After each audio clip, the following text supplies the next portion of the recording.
Welcome back to another episode. In today's program, we're going to be talking about inflation, something that is affecting every single American in this country. We're not just going to be talking about how this impacts your pocketbook, but rather, let's talk about some real practical tax savings tools that you can implement as an individual as you're in saving and investing to be able to combat inflation. So rather than having the headwind of both inflation and taxation, what if we can help you eliminate that variable of taxation? That's exactly what we're going to be talking about in today's episode.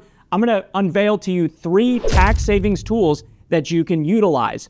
Also, we're going to give you a real world example with real numbers so you can understand the impacts of inflation and the impacts of tax savings utilizing these 3 tools. Now, I want you to write something down at the very beginning. This is the wealth preservation and wealth creation equation, as I like to call it.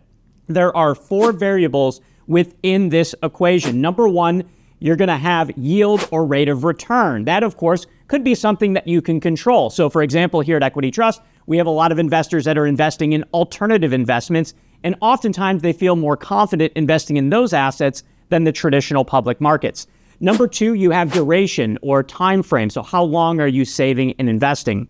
Number 3, you have inflation rate. Now, unfortunately, that's not always something we can control. But then we move on to number 4, which is taxes. So how can we utilize those levers? How can we impact our compounding interest in the absence of taxation over long periods of time? That's what we're going to get into in today's program. Thank you for joining us. If you haven't already, make sure to subscribe to the channel as well as hit the bell icon so we can alert you to all of our upcoming videos. Let's get started.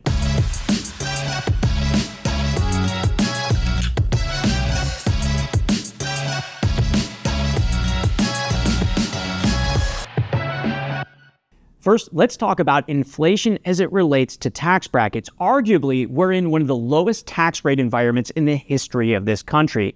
So the question is do you want to pay taxes on the seed or do you want to pay taxes on the crop? And that's why we're going to talk about the first tax tool in just a moment, the Roth IRA. So let's think about tax brackets for a moment. Now, you can look at your own individual situation, work with your accountant or CPA on what tax bracket do you fall in.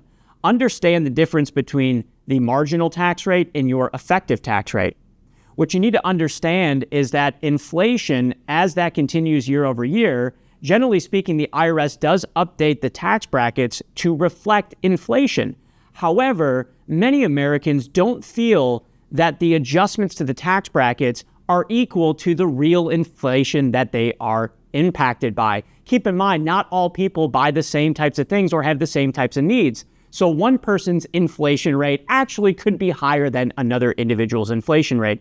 Again, the tax brackets can work against us, paying taxes on the seed versus paying taxes on the crop. Now, we also have to factor in the Tax Cuts and Jobs Act that went into effect in 2018, and parts of the Tax Cuts and Jobs Act are going to expire after 2025 unless those are extended by Congress.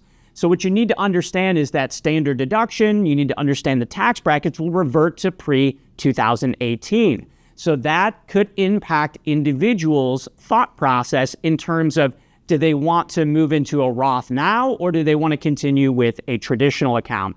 So that takes us into tool number 1, which is the Roth IRA. For those of you that aren't familiar, what is a Roth IRA? Well, going back to my seed and crop analogy, when you contribute to a Roth IRA, you get the taxes out of the way on the seed. All of your growth is tax-free, providing that you follow all the rules and guidelines. And then when you distribute money in your retirement years, you pay 0% tax.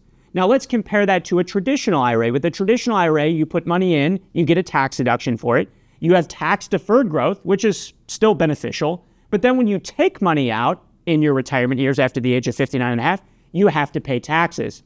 So what we like to say in the industry is with a traditional IRA, you are in a partnership with the IRS. Now, the problem with that partnership is you don't know what share the IRS is going to get in your retirement years because you don't know exactly what is your tax bracket going to be. What is tax policy going to look like 5, 10, 15, 20, 30 years from now? So that's why many Americans look at the Roth IRA because they eliminate that silent partner, the IRS.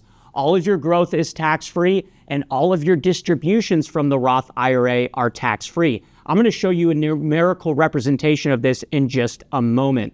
All right, before I do that, let me now go into another Roth type account, and that is the solo 401k or just 401k in general with a Roth component. See, a lot of Americans are not familiar with or don't even look at their 401k and recognize that they have the option to make an after-tax Roth contribution. This in the industry is called a Roth component. Now, think of a solo 401k for those of you that are solopreneurs, or maybe for some of you that have a W-2 or you have your own business with employees, you might look at a 401k. So instead of making pre-tax contributions and getting a tax deduction and then thus partnering with the IRS later on in your retirement years, you can make after-tax contributions. So no tax deductions, but all of your growth is tax-free. Now think about it. With a Roth IRA in 2024, you can contribute up to $7,000 when you're under the age of 50, $8,000 when you're 50 and over. And generally, those limits increase every year with inflation or the cost of living adjustments. So just look at the IRS website, irs.gov, to find out the updated contribution limits for the year in which you're contributing. Outside of an IRA, you can also contribute to the 401k. You can contribute to both in the same year. And with that Roth component, you can contribute in 2024 up to $23,000 when you're under the age of 50, up to $30,500 when you're 50 and over. So think about that. Think about how much you can put away into after-tax accounts. Now, a lot of people, when they think about Roth IRAs and Roth 401ks, they think, I put my money away into these accounts and then I have to put it in the traditional stock market or in the public markets. And that's so far from the truth. What you're going to find is with the right type of account, we call it a self-directed IRA here at Equity Trust, or oftentimes a universal IRA. These types of accounts allow you to broaden your diversification and invest in assets like real estate, private equity, venture capital, cryptocurrency, physical gold and silver, and much more. So the Roth IRA and Roth Solo 401k, again, that can give you more wind at your back. With the inflation working against you, you always want to look for more tailwinds that are going to help you propel you and leverage compounding interest in the absence of taxation. Now, those are the first two tools. I mentioned there are three tools. This last tool does not fall under the retirement savings environment, but it falls under the healthcare savings environment. This is known as a health savings account, HSA for short. So what is an HSA? Well, some of you might already have an HSA now, and you have cash in that HSA, and most likely it's not invested in real estate or other alternative assets. It's maybe invested in money markets or the traditional stock market, or just invested in cash, and you have erosion of inflation working against you there. But what if I told you that with an HSA, you could invest in rental properties, you could invest in private equity, you can invest in venture capital, you can invest in alternative investments, and you can create tax-free growth and tax-free distributions to pay for medical expenses. Let's talk about inflation in healthcare. Now, we don't want to go into the details of all the different healthcare aspects of things and what inflation looks like in those various aspects of things, but let's face it, we all have been impacted by inflation as it relates to medical expenses. So what if I told you that you could create tax-free dollars in your HSA and distribute those funds tax-free to pay for medical expenses? With an HSA, your contributions go in, you get a tax deduction, you have tax-free growth, and you have tax-free withdrawals, so as long as you're using it for its intended purpose, which is for medical-related expenses. Now, the last thing I want to mention on the HSA, and this is very, very important. If you have tuned out, you want to make sure you pay very special close attention to this. With an HSA, you can reimburse yourself for previous year's medical-related expenses. So think of this. Rather than distributing money from the HSA, like a lot of people do to pay for each year's medical expenses, why not keep the money in there growing tax-free, 100% tax-free? And then let's say 5, 10, 15, 20 years from now, that HSA is $150,000, $200,000, $250,000 as an example. You can go back in time and reimburse yourself for medical expenses that you paid out of pocket. This is a healthcare reimbursement provision. So you have tax-free growth, you're not partnering with the IRS, and then you can reimburse yourself for those medical-related expenses that you incurred in the past. So as a recap, those three tools, Roth IRA, 401k, including the solo 401k with the Roth component, and then the HSA. Those are the three tools that could potentially help give you more tailwinds to help you leverage compounding interest in the absence of taxation. Now, before I go into our numerical example, let's go back to inflation and tax brackets. So I mentioned the Tax Cuts and Jobs Act expiring after 2025 unless extended. Arguably, now might be a good time to be thinking about a conversion from a traditional to a Roth. See, some of you might be saying, well, I've never had a Roth IRA, or I was told I can't have a Roth IRA because my income is too high. What you're going to learn is you can convert from a pre-tax account to a Roth account. Now, I can't say this is for everyone, but given the circumstances that we've been talking about, it might make sense to start looking at this. So what is a Roth conversion? This is where you take pre-tax dollars, like an old 401k, traditional IRA, SEP IRA, simple IRA, and you convert the money now into a Roth. You do have to pay the taxes. Whatever amount you convert to the Roth is added to your ordinary income, and then you pay taxes accordingly.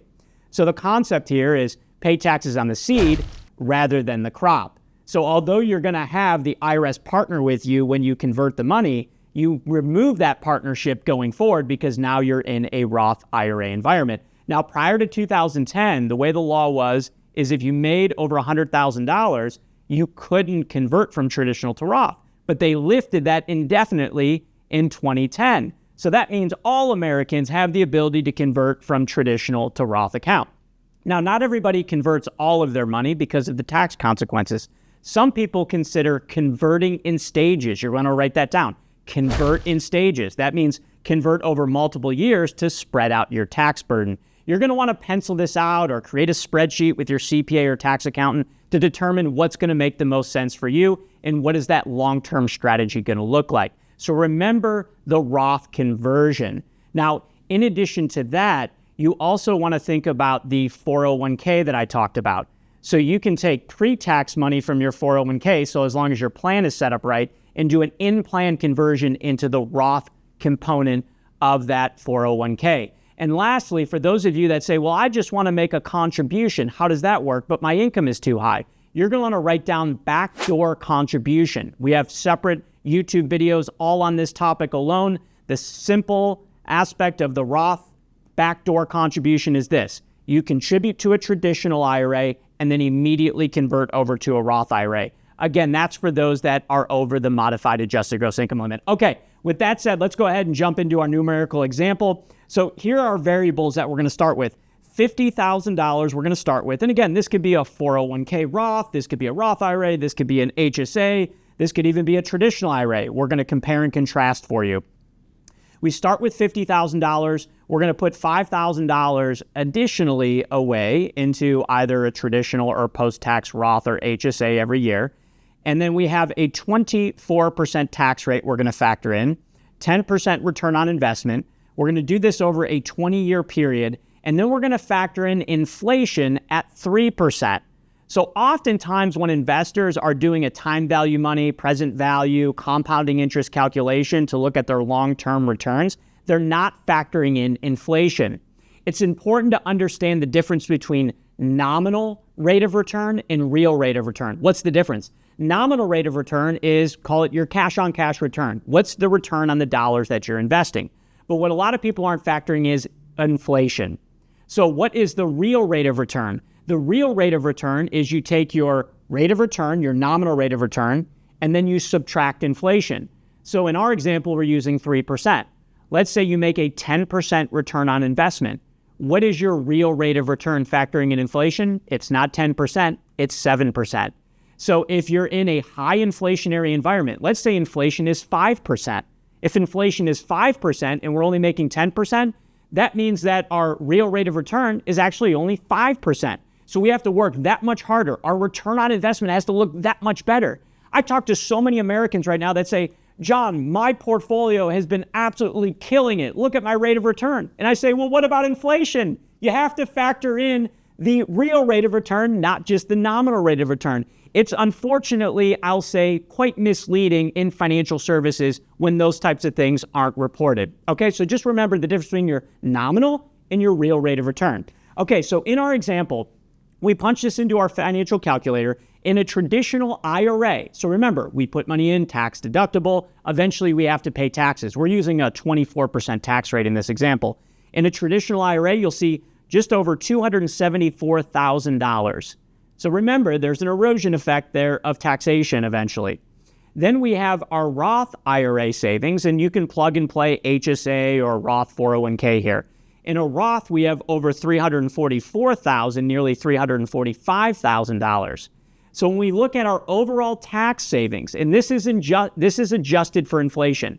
So if we removed inflation, those numbers would be much larger. But if we factor in inflation, you'll see there we still have over $70,000 in tax savings with a Roth compared to a traditional. So arguably, the Roth has advantages over the traditional. And like I said before, we remove that silent partner, the IRS, from the equation. Now, what if we increase that rate of return from 10% to 15%? So what if you work really hard as a self-directed investor and entrepreneur, and that rate of return goes up by 5% to 15%? Now remember, we have to calculate our nominal rate of return. How do we calculate our nominal rate of return? That's our rate of return, 15%. Then we calculate our real rate of return. How do we calculate real rate of return? We take our nominal rate of return and then we subtract it by our inflation rate. We're using 3%. So we're not making 15%, we're actually making 12%. That's our real rate of return. So we punch this into our calculator. You see with a traditional account, we have just over $592,000 in savings. Roth IRA, we have over $677,000 in savings for a total tax savings of over $85,000. So again, going back to the very beginning of the program, inflation is one of the four variables of the wealth preservation and wealth creation equation that we don't have a lot of control over. Of course, we could try to say, well, try to buy groceries here instead of there. Try to not buy this and buy that. Try to not go on that vacation, but go on this vacation.